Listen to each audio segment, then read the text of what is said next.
O Jornal da Justiça está de volta e a gente fala agora de alguns processos que já começaram a ser analisados pelos ministros do STF e devem voltar à pauta de julgamento agora em 2014. Um deles é a análise dos embargos infringentes na ação penal 470. Aqui no estúdio a gente recebe a consultora jurídica da TV Justiça, doutora Gisele Reis. Doutora, boa tarde. Boa tarde, Fred. Boa tarde a todos. Doutora, antes de nós conversarmos sobre os embargos infringentes, aí uma decisão que será tomada ainda pelo Supremo Tribunal Federal, vamos falar de uma determinação já tomada pelo STF, que diz respeito também à vara de execução daqui do DF. Eu volto a conversar com a repórter Carolina Andrade. Que pedido é esse do STF, Carol? Olha, Fred, o presidente em exercício aqui do Supremo Tribunal Federal, o ministro Ricardo Lewandowski, determinou que um juiz da vara de execução do Tribunal de Justiça do Distrito Federal volte a analisar o pedido do ex-ministro José Dirceu para trabalhar fora do presídio da Papuda, onde ele cumpre pena depois de ser condenado na ação penal 470 por corrupção ativa e formação de quadrilha. O ex-ministro teve esse pedido suspenso depois que a imprensa divulgou que ele teria supostamente usado um aparelho celular dentro da cadeia. Mas, de acordo com os autos, uma revista foi feita na cela do ex-ministro e nenhum aparelho foi encontrado. Aqui no STF, o ministro Ricardo Lewandowski entendeu que as provas eram insuficientes e, por isso, determinou a reanálise do pedido. Fred. Obrigado, Carolina, pelas suas informações. Bom, doutora Gisele, vamos falar do ano de 2014. Os ministros do STF podem analisar alguns embargos infringentes que foram pedidos aí por alguns condenados na ação penal 470, não é? Pode, essa deve ser uma das pautas do Supremo já agora para o início de 2014. O Supremo, na verdade, já, inclusive, decretou e já tem o trânsito em julgado em relação a uma série de condenados dessa ação penal 470. Então, já há, inclusive, o início de cumprimento de pena em relação a grande parte deles. Agora, no que diz respeito àqueles que apresentaram os embargos infringentes, essas penas que estão sendo questionadas nos embargos infringentes, elas ainda não começaram a ser julgadas. Daí, Fred, se tem uma consequência que pode advir do julgamento desses embargos infringentes. Pode ser que tenha, por exemplo, uma alteração de regime de cumprimento de pena. Se nós tivermos embargos infringentes que forem rejeitados, alguns condenados que atualmente estão no regime semiaberto poderão ir para um regime fechado, por exemplo. A decisão do Supremo sobre esses embargos infringentes, essa decisão passará a valer também para outros casos? O Supremo, e aí foi uma decisão inédita em relação à admissibilidade dos embargos infringentes. Foi uma decisão tomada por maioria, por 6 votos a 5.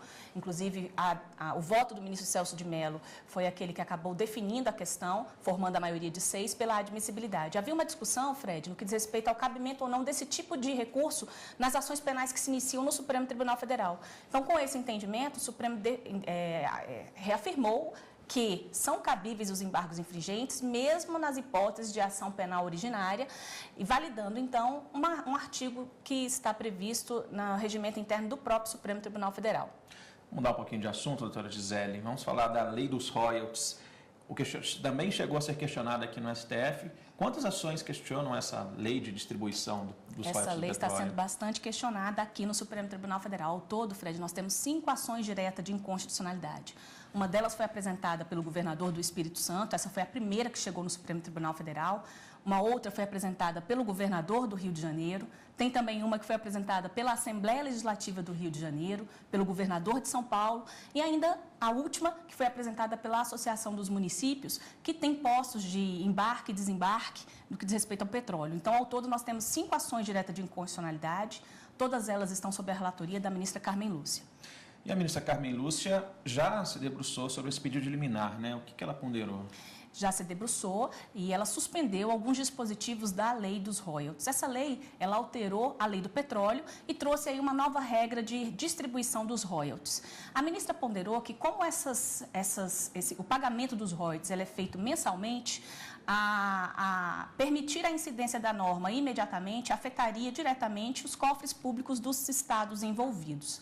Então, a ministra entendeu por bem suspender alguns dispositivos da lei dos royalties e, com isso, valem, por enquanto, as regras definidas anteriormente que estavam previstas na lei anterior. Essa decisão é uma decisão que foi tomada em caráter liminar, ela deferiu a medida cautelar, ela será ainda apreciada pelo plenário da Suprema Corte, os ministros ainda vão se debruçar, então, sobre a manutenção ou não dessa decisão da ministra Carmen Lúcia e, posteriormente, também sobre a procedência ou não de todas essas ações diretas de inconstitucionalidade. Bom, doutora Gisele, a senhora disse, então, que os estados como São Paulo, Rio, Espírito Santo, os maiores produtores, né, de petróleo, alegam prejuízo, né, com essa nova redistribuição dos royalties. Eles alegam o que mais ainda para pedir a inconstitucionalidade dessa nova lei? De acordo com os argumentos apresentados, eles entendem que os royalties eles são devidos exatamente para compensar os prejuízos pela produção do petróleo.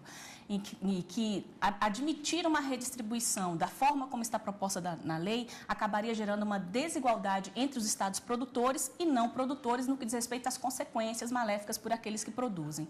E também entendem que aqueles contratos que já foram firmados, eles não deveriam ser afetados pelas novas regras em respeito à segurança jurídica, em respeito ao direito adquirido, aos contratos que já foram efetivamente firmados. Doutora Gisele, obrigado pela sua participação aqui com a gente. Eu que agradeço. Até.